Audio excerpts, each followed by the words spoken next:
North Korea was able to carry out an attack, in effect, on the U.S. homeland. It targets a major American movie studio. It cost that movie studio millions of dollars, and it struck fear in the hearts, at least, if not of moviegoers, but of movie theater owners, enough that they canceled the airing of this film. You're sitting in the back of a dark movie theater. The last thing you want to be thinking about is the possibility of some sort of crime happening. My recommendation would be that people go to the movies. I love, sticking a middle finger up that mad totalitarian dictator. So I hope this does not have a chill on American political satire. I fear it will. Back with Sam. Behavior Bureau joins us. Danine Manette, criminal investigator, author of Ultimate Betrayal. Emily Roberts, psychotherapist, and Spirit, also psychotherapist.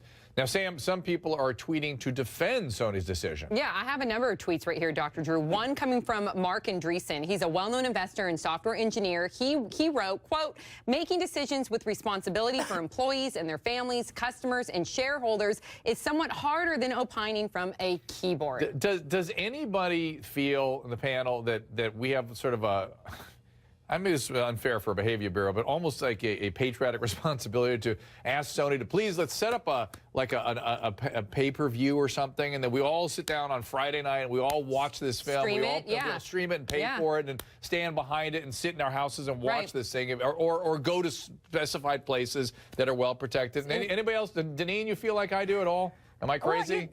You know, the thing is, Dr. Drew, is that this is Sony's issue.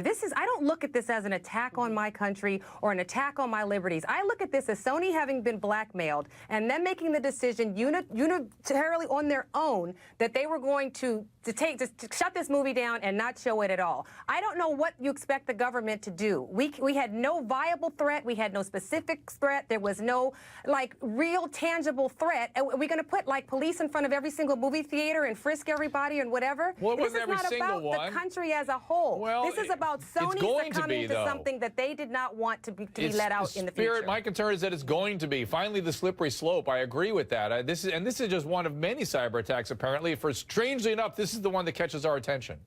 Yeah, because this is capitalism at its best. This is an outsider who says, hey, listen, I have secrets about you that I'm going to tell. You need to shut it down. You heard our president even encourage people to go to the movies to see it. But this also comes back to social responsibility, Dr. Drew, because just because we have the right to make a movie like this, should we have? Because I guarantee you, if the shoe was on the other foot, if this was a country, another nation, who had made a movie about assassinating our president, would we not be up in arms? Oh, come on, Spirit.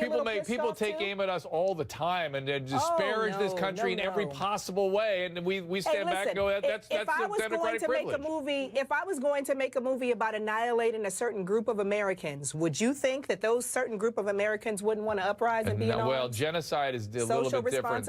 Emily, you want to ring in here? Well, in the face of fear, they reacted impulsively. I think there's a lot of other options here that they could have made. And I think that I agree. Sony kind of just made the impulsive decision, and now moviegoers can't see this movie. And quite frankly, I'm really disappointed because I want to see James Franco with his shirt off. That's really what I want. You can just go to his Instagram. You'll see plenty of that. That's true. But, Danine? Yeah, Dr. Drew, you cannot claim that the government is restricting your First Amendment right when you're too scared to talk.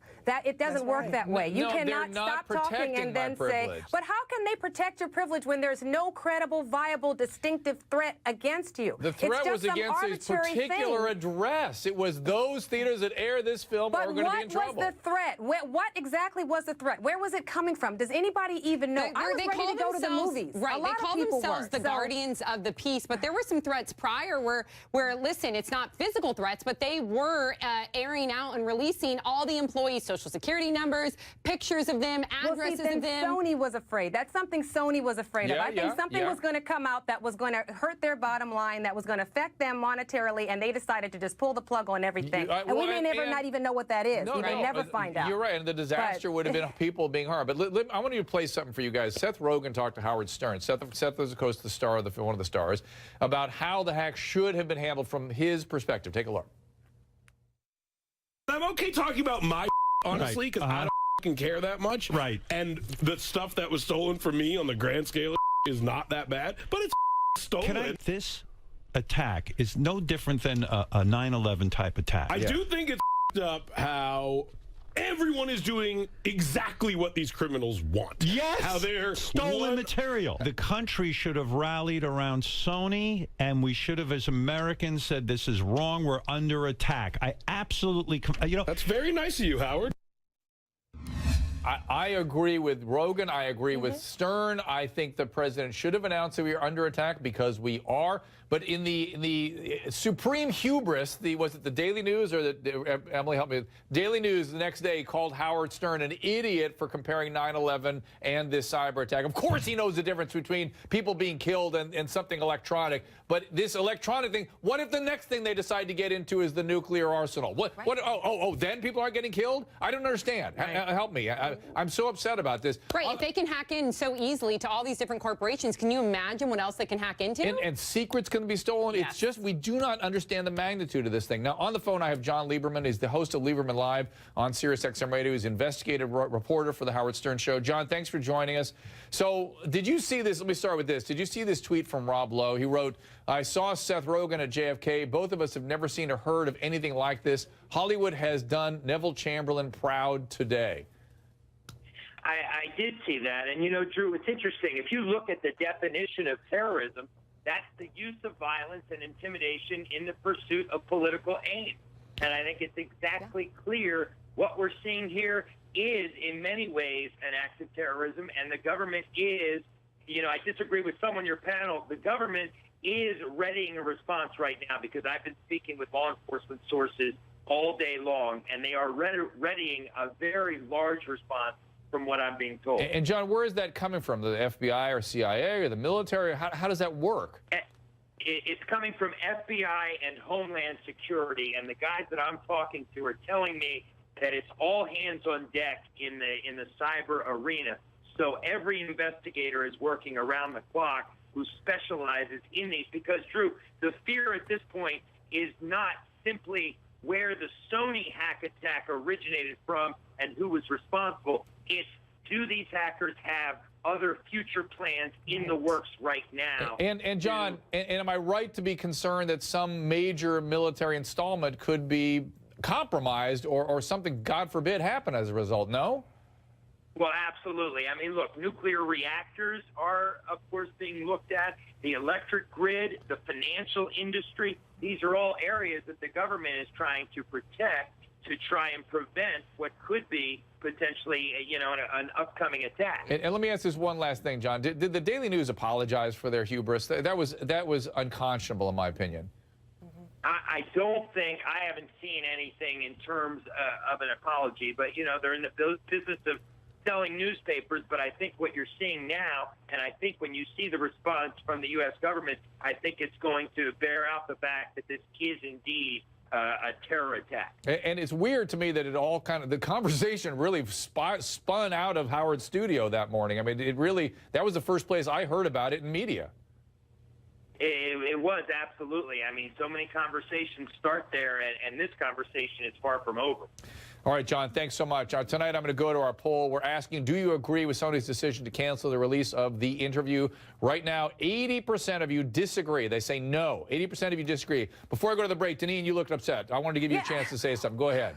Where are we going to direct this response? I mean, is it North Korea? They can't even feed their own people. If we really believe that they are the masterminds behind this, then we're fools. So, and as far as the biggest spectrum, this is the new world. We've got like woodpeckers on the ark. So this is the beginning of a whole lot more. We've got to really figure out how we're going to look at this on a broader range and in a broader arena than trying to focus on this particular one attack and saying that this is a war against our country. And Danine, woodpeckers on the ark. That's a crazy metaphor. We have to wake up. If it's taken a movie for Americans to realize that there are cyber threats out there, this is scary. If this is what it's taken for the American people to realize that these things are happening. Come on, wake up. I'd still go to the movie. I agree with you. Everybody, go to the movie. Sony, please give us a site, a pay-per-view site we can watch this damn movie. I don't care. We have an obligation. No, you're going to go watch it. You're going to watch this film. Damn it, I'm going to make you watch it. If they give us a site where we can do it, I think they will.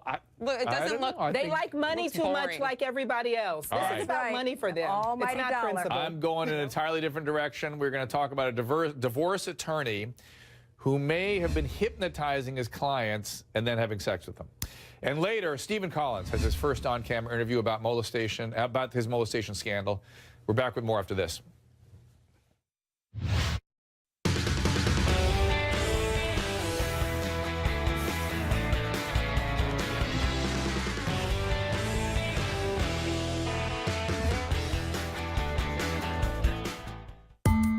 I want you to look into my eyes.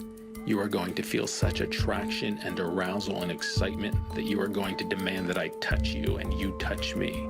Do you understand?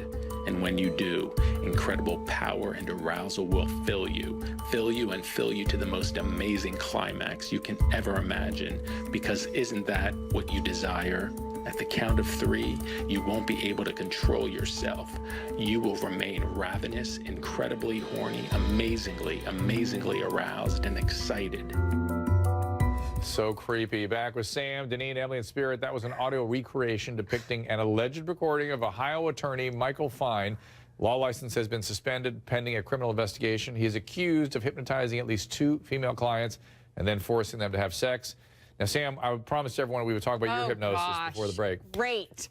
Okay, yeah, when I was in high school, I was at our state fair, and they called, I was like 14, 15 years old, they called like a dozen of us on stage, hypnotized us, because I don't feel like I was hypnotized. They had me perform like a Spice Girl, and then I was being attacked by aliens, and I thought I was faking it. I got off stage, I told my friends I faked it, but my friends weren't convinced because they said that my performance was not Sam-like. Now, typically, I would have laughed and ran off stage. People often come after hypnosis, particularly when it's shaming or embarrassing. They will go, "Oh, I had full control," because I remember it all. I did. They remember it for the most part. So you're saying I was hypnotized? You were hypnotized. No. Spirit, you're a therapist. Have you ever used hypnotherapies? You know, no, I'm not a certified hypnotherapist, but I do have several colleagues who are, and it is a very powerful thing. Yeah. The only thing here, though, Dr. Drew, that's interesting is as you hear them make those statements, as you hear him say that, at that point, those ladies are not hypnotized yet. He is in the process of taking them to that state, so I find that interesting. But regardless of any of that, he has acted unethically because he is engaged in sexual contact with these women, whether they were hypnotized or not. That's right. He should never be allowed to practice in any arena requiring licensure ever again. And Danine, professional misconduct, I can't stand it. You were nodding vigorously at what Spirit was saying. Absolutely. You know, I remember when we were in college and the hypnotist guy would come around and do these little seminar things in the cafeteria. And the first thing he said is that you have to be open to this. You have to really just relax and be open to it or it's not going to happen for you. I want to know why someone is going into a lawyer's office and allowing him to talk to her and have this dirty sex talk with her until you get to the point where you're open to be hypnotized. Emily, I would say that what happened was that he was saying, "Oh, you seem stressed. I know a little bit of stress reduction there. I know how to do this, make people be less stressed." And if he did it takes about 10-15 minutes to get somebody under. Have you ever hypnotized somebody? I have not hypnotized people. I have. Yes, I have. And it takes I have too. Yeah, it's pretty powerful stuff. And then what they do is add all these suggestions in that we were hearing just now. Emily, what's your take? I don't think that they went in there thinking they were going to be hypnotized at all. No, but maybe he was saying, I'm just going to relax you, or I know how to do some relaxation techniques. Let's do some breathing techniques. And we're didn't going to count to 10. And as we walk down this road, you're going to feel more relaxed and more relaxed. You either have and then you become open to suggestion. Yep. Right. You have to either have the buy-in or be very, very vulnerable at that time. And this has been going on for years and years and years. People have been using hypnosis in a variety of psychological ways, but he is a lawyer, number one. And number two, he was using these vulnerable women and taking advantage of them, in my opinion. And I think that that's really, really messed up. And I mean, and he's really creepy. So, yeah. It was pretty creepy just hearing that stuff. Now, Jane Doe number 1 hired Michael Fine to help her with a custody suit. The other alleged victim, Jane Doe number 2, hired him as a divorce attorney. Now, these, again, these are difficult, vulnerable situations. Do you think that's how he was able to have his way? I absolutely think so. I mean, why would you be going to him? And you think about it, you know, a lot of lawyers, they want their clients to feel comfortable and they want them to feel like they care about them. But this guy took it to another level. And yeah, they were very emotional. And think about it, divorce is traumatizing. Women go in there, and child custody go to see somebody. Yeah, and they go to see somebody who they think is going to take care of them. Now, I mentioned that, and so I think an attorney for Michael Fine told local affiliate that the client was undergoing, quote, medical treatment, but would not elaborate on the type of treatment. So, Emily, I'll let you finish what you're saying, but also ask, Does that inform you in any way? Does that flush out this story in any way? Again, we don't know any of the facts, but he's undergoing medical treatment now?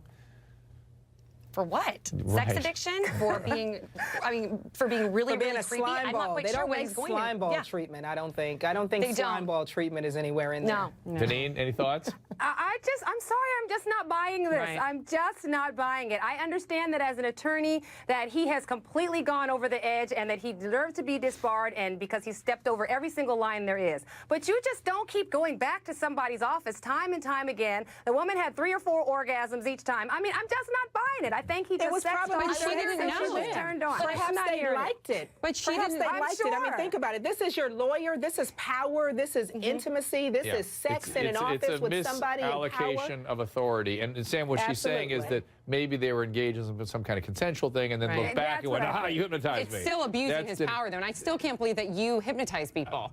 I did. Before we go to break, read Mark Eiglar's. Oh, wait. Do you want people to read that? Or I'll read it.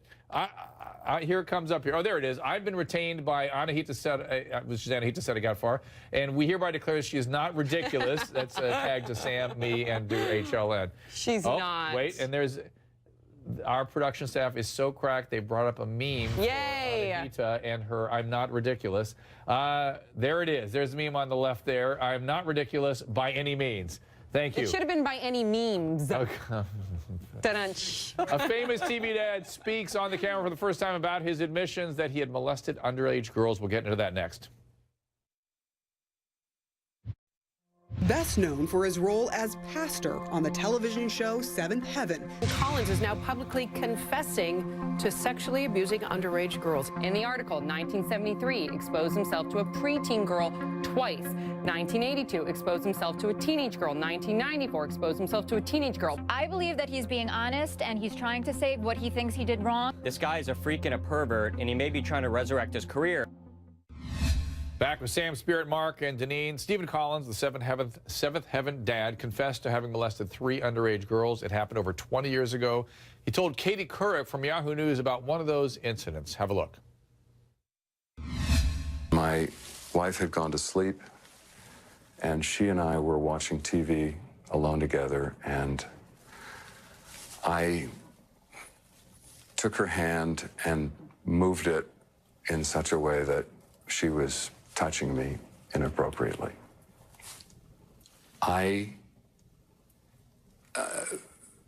There was no, neither of us really moved. Neither of us moved. I think I knew immediately at that moment, I knew that something unthinkably wrong had just happened that I couldn't take back. Spirit, what do you take away from what he's saying here and the statement yesterday? Do you have a sense that this is genuine? Yeah, I absolutely do. I mean, I don't know what his motivation is, but he is really, at least in my mind, really working hard to make amends.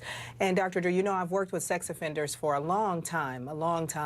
And it is something that we really have to decide in this country what we want to do about this kind of crime. We know that 1 in 4 men and women, by the time they are 18, have had some form of sexual abuse happen to them. And we have not had this conversation yet in this country, what we want to do with individuals who are suffering from this. We really have to have this dialogue. Yeah, and Danine, I know you're pretty harsh on this one. Let's just look at the fact that although he said it was unthinkably wrong, he exposed himself to 2 other girls subsequently. And I understand that. And unlike Spirit, I work with sex offenders, but I work with them in the criminal justice system when they are, in custody, when they've been convicted. And very seldom, if ever, do you hear them even acknowledge that they have done anything wrong? They feel as though, somebody set them up or what they did was helpful to their victim. They were just trying to love them or support them. And they come up with all this disgusting verbiage to justify their behavior. What I see with this man, however, is somebody who is taking ownership. It's too late for us to do something criminally with him. So now where do we go from here? Do we continue to just attack the man constantly, or do we allow him to continue to repair his life, repair himself, go through the process of getting help, Mark, and moving forward? I've prosecuted guys like this. I currently defend some. And my feeling, He looked like he was acting. Sorry, guys. Ooh. I just thought I didn't buy it. I think that what he did to these girls forever changed their life, and he didn't seem believable to me. He seemed like he was acting. Dr. Drew, what was your reaction to the tape? What did you make of his demeanor? My gut tells me, and I don't have no business making this kind of an assessment. This is, you know, people say, well, how do you know what? I don't know in this. So it is strictly from far, far away. Spirit, maybe back, help me out to make sure I'm not saying anything completely out of school here. It felt like a genuine attempt. Is what it seems like the right material, the right direction. Right. But I'm not sure it went all the way in the way it needs to. Maybe it will one day. This is hard work, and people have to recover for years and years and years. Something happened to him, probably. We don't know, but that's often where a lot of this stuff comes from. Very likely, and bigger than that, you know, one of the trainings that I do nationally, it's called Darkness to Light, and it is a training that teaches individuals how to protect children from abuse. The bigger thing that we need to take away from this is how was he allowed to be alone with these victims, how he was allowed to groom these victims, and America really needs to hear this so we learn how to protect our children. That needs to be the bigger conversation. Whether we believe him or not, we can't go back 20 years, we were never there. But what can we learn from this in order to protect those children that are being molested tonight and that will be molested tomorrow? And Mark, last thoughts, but acting as if sometimes is okay as long as somebody has adequate structure around them and keeps acting as if.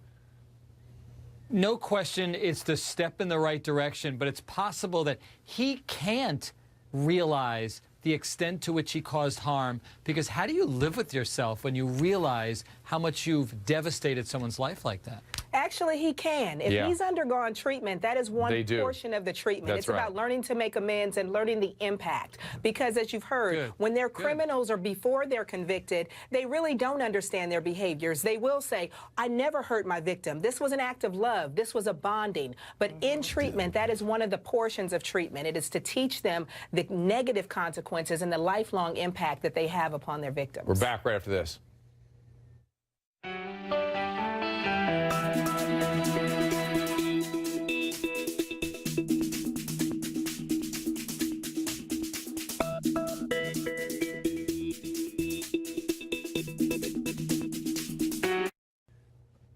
Back with Sam, Spirit, Mark, and Danine. We're discussing the actor Stephen Collins. He just had admitted to molesting 3 underage girls between 1973 and 1994. Here now is more from the Katie Couric Yahoo interview.